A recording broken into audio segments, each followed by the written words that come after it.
Hello, friends. Welcome. Today's guest, Caleb Collier with Church and State Media. We're going to be talking about some headlines and the media itself, the Marxist media, leftist media, however you want to describe it, and some of the headlines. Americans have little to no trust in establishment media. Did you know the NPR CEO once called Donald Trump a deranged, racist sociopath? NPR. ABC, CBS, and NBC gave Trump's pardons 15 times more air time than Biden's, and distrust in the leftist media is at record highs, and government must not fund NPR and PBS. That's next. Welcome to Worldview Matters, discussing controversial issues, discerning current events, defending biblical Christianity. No topic off limits. And now, here's your host, David Fiorazzo. Hey friends, welcome. This is going to be a fun show because this is one of the topics that really got me writing and blogging in the first place. Before my first book ever came out and before I had my first talk show or podcast, I was really upset at the media, the bias in the media, even at the local level. And we're going to talk about that with our good friend Caleb Collier. His website is Church and State Media. Churchandstate.media, and he's got a podcast, great website. He has some phenomenal guests, by the way. And Caleb, I just want to bring you in right now. Thanks for your time today, brother. Good to see you. Hey, it's an absolute pleasure to be with you. We just had you on our show, so I chalk that up to another phenomenal guest. It was a great show that people can check out on the website. Yeah, we'll check that out. Bring up that. I think we've got an image of, there we go. I put that up too. That was fun. It was fun conversation. So, Caleb, before we get into the topic and just talk about the media and just how out of hand the media has gotten, and unfortunately, there's still, even though there's record highs in distrust, there are still some people that will still go to the main networks and think they're getting the truth. So we're going to talk about that, but tell us about your ministry and your podcast and where people can watch and listen. Yeah, thank you. I appreciate the opportunity. We started this back in 2017. I'd been a politician prior to that. I didn't last very long, primarily because I wouldn't compromise and really called out the bureaucracy. Sort of a, if I may, and maybe being a little too generous with myself, but maybe your local Ron Paul, or at least I like to think so. So yeah, it didn't last very long, and but very quickly was brought into talk radio. And so I've been doing that ever since. You can find everything at churchandstate.media. We're on X, we're on Facebook. We got banned off of YouTube, so you can't find us there. Wouldn't shut up about the vaccine. But then, especially as of late, we've been brought on to the NRB TV network, so you can actually watch us there. And they broadcast into millions of homes in the United States. Praise God. Love NRB. What was I going to say? Oh, yeah. Badge of honor, brother, on YouTube. I have not been banned. I don't want to say yet because I'm trying to, anyway, when you talk about the shot, but I've had programs pulled down, deleted with no explanation, just you violated our community standards, and I know why. So yeah, YouTube, but my stuff's still up there. So whatever we can use to get the word out. But I love Rand Paul. I subscribe to his Substack. We're going to talk about one from Alex Newman today. I love Chris Rufo. So many great people. And that's what I want to talk about also and get your take right up front. The new media, which is kind of, I'm not saying it's saving America, but the new media, the new platforms, whether that be some forms of social media, but podcasting, things like that, where conservatives, Christians, people with the biblical worldview, and just want the facts and then to decide on their own, not be told what to think or have the bias in your face. Like, I think that's a good thing. What are your thoughts on that? I completely agree. I cut my teeth on Art Bell, remember Coast to Coast. It was an amazing show. And then from there went to InfoWars and started listening to Alex Jones. But that's kind of out of the norm. The vast majority of people for the longest period of time were going to ABC, NBC. They had their favorites. The conservatives were more on the Fox News side of things. But the vast majority of people have woken up, and certainly Alex Newman's article points this out very, very well. We got tired of being lied to, and we kept catching them in their lies. And so it's just like a relationship with just maybe a spouse or something. If they continue to lie to you, eventually you're going to distrust them. And COVID certainly woke us up to a lot of things. The mistreatment of Donald Trump, like you mentioned, woke people up to a lot of things. And now people are looking for alternative news sources, and we're booming. And you're going to get to hear information that nobody else is discussing on so many of these great platforms. Yeah, it's been a blessing, and that's why I have people like you on. I have some great guests on this podcast. I'm not the expert, but I interview a lot of great people that are knowledgeable in different areas. I consider myself maybe a jack of all trades, meaning I know a little bit about a lot of things, but not the expertise that I get that you won't hear from the media, and you'll very rarely hear the biblical worldview or anything supporting the biblical worldview. So let's go to this article that Alex Newman just put out. Of course, he's the CEO of Liberty Sentinel and Legacy Media in free fall amid mass firings. I say good. Americans have little to no trust in establishment media. Podcasts and independent journalists are the new mainstream, he writes, and the trends are accelerating. One thing he mentioned about the mainstream media, the most accurately describing them as Trump started to do, I think, when he was first elected president, as fake media, fake news, which I agree. And they seem to have lost public trust at warp speed. And I'm wondering, Caleb, if you can think of a couple reasons for that. I mean, other than Donald Trump being elected and pointing out you're not reporting fairly and calling them fake news. Why do you think? I mean, we're talking about independent voters, not just Republicans and not just Christians, and even some fair-minded Democrats, but independent voters and people that just want the news without the bias and the attacking of Trump. What are your thoughts? I think probably the greatest catalyst was COVID-19, which I brought up just in my past statement there. But certainly there's been a number of situations in just recent American history where we've had the wool pulled over our eyes and people started asking questions, and some people disappeared. But for the vast majority of they were just discredited, called conspiracy theorists. I know for me, 9/11 was my wake-up call. I was serving in the United States Marine Corps during that time, and I immediately started asking questions. How do two planes hit two buildings and three buildings fall down? I mean, those are the kind of questions that I had. But certainly COVID-19, I think, is probably the greatest catalyst. As we were told by all these experts, they were touted out, and it was in a food market, a wet, food market with a bat. And then it was, stay home. And if you get the vaccine, you won't get sick. And then all of that just kept being proved to be lies and lies and lies. And everybody started waking up to the tyranny. And something that I started saying during that whole plandemic is what I refer to it as, is great oppression breeds great opportunity.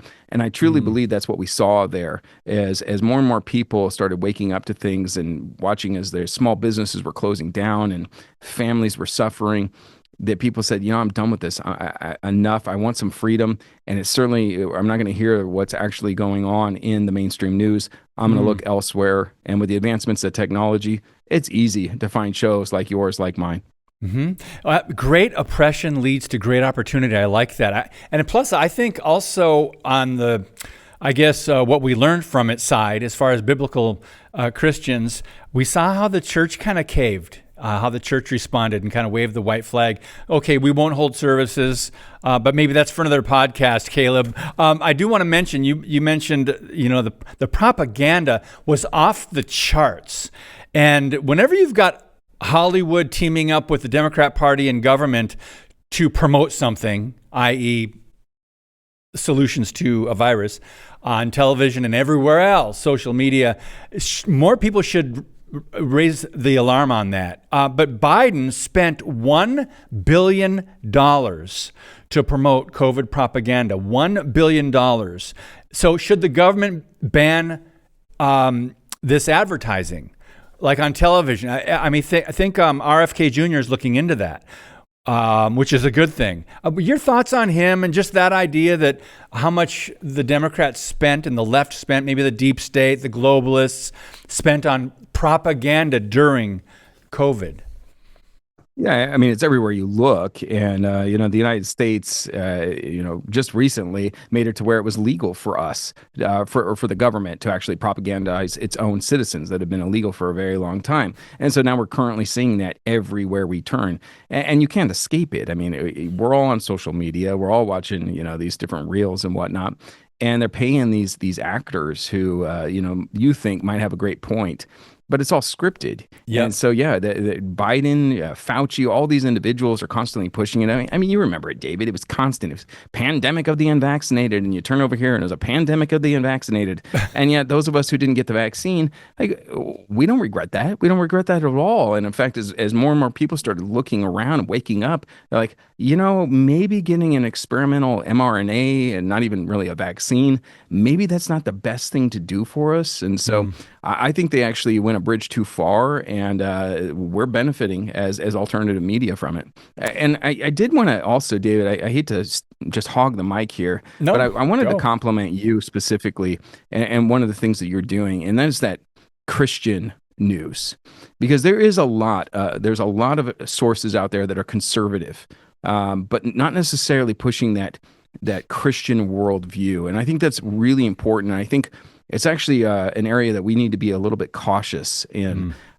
If we start worshiping the creation, i.e. liberty, if we start worshiping conservatism and even Donald Trump for that matter, then we're not really doing what we're supposed to be do as believers. And so there is an area that actually I think is going to see unprecedented growth, and that is in conservative Christian media.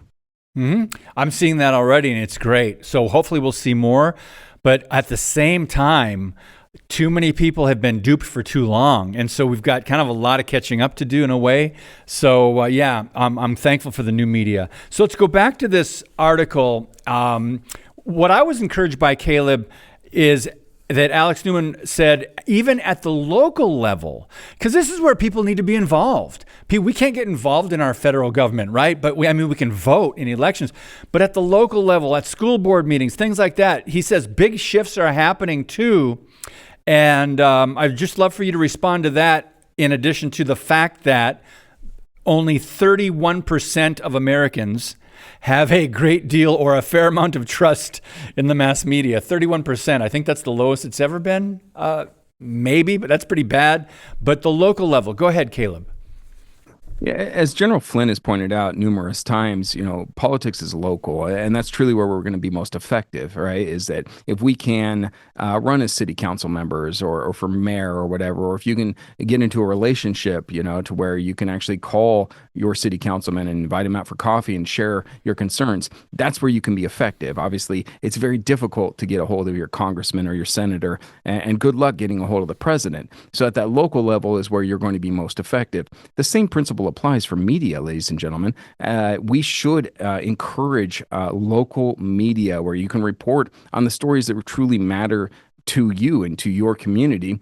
And not just even that, like even if we have individuals that gain a lot of success, maybe the Glenn Becks or the Sean Hannitys of the world, if they're at that local level and you see them out in the grocery store, you can go approach them. And so I would love to see the local media actually continue to rise, and especially these local medias that are really only getting their stories from the Associated Press, where you can actually hear the news behind the news and news that actually matters to you. So before we take a brief pause with Caleb Collier, and by the way, again, the website is churchandstate.media. Bring up that graph again, and I just want to explain people what they're looking at. This is from 1972 to 2024. The highest line, the green line there, that is people with a great deal or a fair amount of trust in the media. And so you see the constant decline, and that's down to 31 now. And the middle line, that means those that don't have very much trust. And then the bottom line, the light blue, the dotted line, says that's the people that have none at all, no trust at all in the media. So one more interesting fact, that 26% of 18 to 29-year-olds, that kind of surprised me. 18 to 29-year-olds, that generation has the lowest amount of trust, or a great deal or fair amount of trust in the media. Brief thought on that before we have to take a break, Caleb. Yeah, we don't want to fall into the trap of blaming the next generation. We don't want to be the guy, get off my lawn kind of mentality there. There's a lot of hope, actually, for the younger generations because they really cut their teeth on this. They're the generation that didn't go to the television for their news. They're the ones that have been on social media basically their whole lives. And so they're finding this, and they're kind of leading the charge with the independent media, all these different voices on all these different apps. And so, I'm actually hopeful for that generation and what they can do for our society. So we have to take a brief pause. We'll be right back on Worldview Matters. Today's show is brought to you by Harbinger's Daily, world news biblically understood. Stay informed at harbingersdaily.com.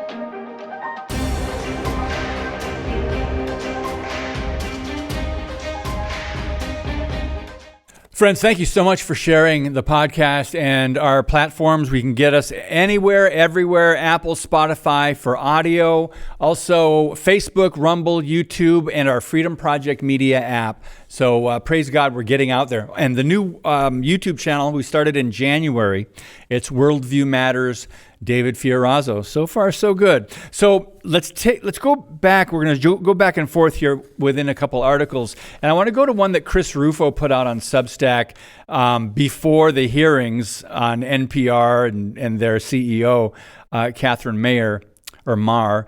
10 questions. But that's where some of these quotes are in black and white, because you heard them ask her about these things. And she said that Donald Trump is, or at that time, now she's the CEO of NPR, right? So they're getting our tax dollars. They're getting our funding.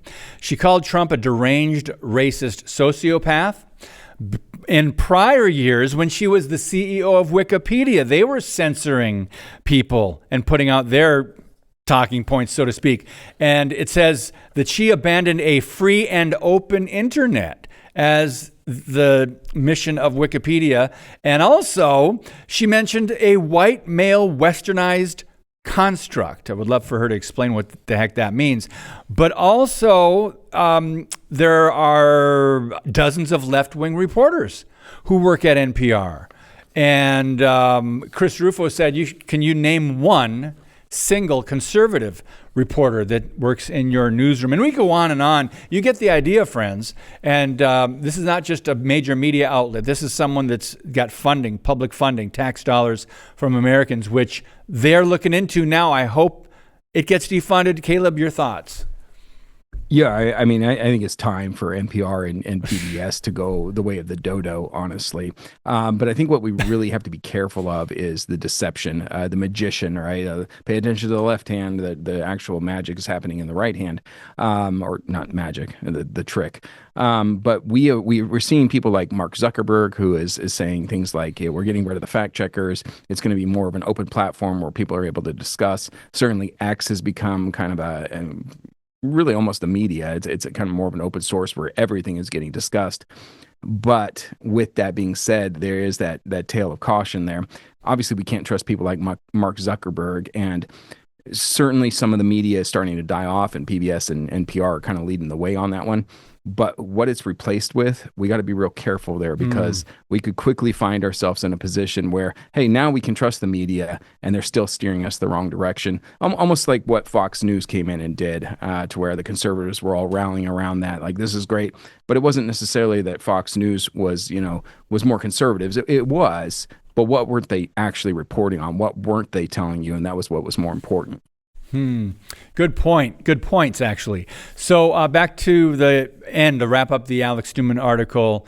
In late January, just a couple months ago, the CNN CEO, Mark Thompson, announced that they were going to be laying off 200 employees. Which I don't know why I shouldn't laugh, but because I know that what their worldview is and their ideology and what they were promoting and censoring, that's good. The AP, Associated Press, which, friends, if you don't know that they're a leftist outlet, and by the way, and that's for local news. When you say local, your local channels, friends, in your cities, get their talking points off the wire from the AP Wire. They announced they had to lay off 8% of their staff. The Washington Post, you can go on down the list. But Alex Newman mentions a new outlet, a new player in the new media landscape called Your News, yournews.com. He says it's going to focus on local news, serving up stories to readers based on their zip codes. I find that interesting. And it's a model that allows news consumers to access information immediately from their own state, county, or city, written by local reporters. So that's according to Alex Newman in this article that he put out. This technology could be very helpful when it comes to local school board meetings, city council meetings, and local elections where you can get information. Caleb, your thoughts on that? Yeah, I've actually been a part of Your News for a while. They've been publishing our shows, and so I'm all for it. Okay. I love when I see some entrepreneur who thinks of a different way to do things, and this is in my opinion, I think this is going to grow massively. And later on in the article, kind of buried at the bottom, Alex Newman is actually a part of their board, and so I've known Alex for years. I think he's probably one of the most intelligent people I've ever met in my life. So seeing him on the board, the thing is only going to succeed. Praise God. Yeah, we like to brag that we work in the studio here at Freedom Project Media, which is kind of a brother or sister of Freedom Project Academy. Alex Newman is, of course, part of Freedom Project Media and the Newman Report. And so he's a great guy. He's a colleague, a great friend. So yournews.com. The one thing I did mention in the tease at the very beginning, and this is from a couple months ago, but nonetheless, what ABC and CBS and NBC did, just take any topic, and it's all the same. I followed Newsbusters for years. So when it comes to presidents pardoning someone, they gave Trump's pardons 15 times more air, 46 minutes, and they gave Biden 3 minutes. In other words, they weren't as concerned with Biden's pardons, even though he said he wouldn't pardon anybody, and then especially his own family, he did anyway. So I think studies like this, where they actually give you the minutes, you look at this and go, it's so out of balance. Caleb, just your thoughts on this. It could be any topic, but these are the numbers that always pan out this way. I mean, I think people need to wake up to the fact that the media has been controlled for a very, very long time. And there's certainly your grandparents will be like, they just used to just report the news. That's not the truth. I mean, Rockefeller himself actually talked about how they couldn't have achieved so many of their globalist plans without the help of the media. So, these individuals that you thought you could trust from back in the day, no, they were all part of the agenda. And certainly anything that is going to be America first, that's not what they want. They followed the Gramsci model and they infiltrated everything. They infiltrated our media, our education, our churches, every aspect. And so there is a Marxist agenda that is pushing towards globalism, and that's what they want. And so a person like Trump emerges who's talking about let's make America great again. Of course, they're going to be opposed to that individual, and they're going to take every single opportunity that they can to push that this guy's evil, that this guy is not playing by the rules. He's pardoning all these people. No other president has done that. Whatever it may look like, that's the narrative they're going to go with. So we've got about 4 minutes left with you, Caleb. And on your website, I want to bring people back to your website, churchandstate.media. You know exactly where you stand when you just look at the first sentence there under Church and State. It says, the American founders cried, no king but Jesus. So let's talk about the biblical worldview and the importance of where we're at in this moment.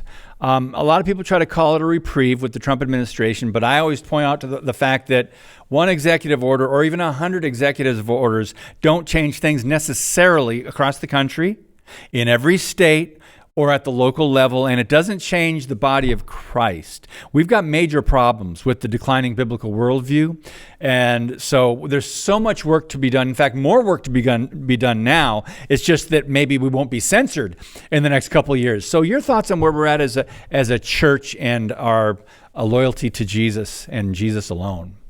I got to tell you, David, that's a whole nother interview right there, because that has been my focus as of late, is to really push that we can't keep or lose sight of what's really important. And what's important is Jesus Christ. That is the essential thing as Christians. We can't look at saviors, whether it be Donald Trump or some other politician. We can't look at pastors to be our saviors either. It is all Jesus Christ.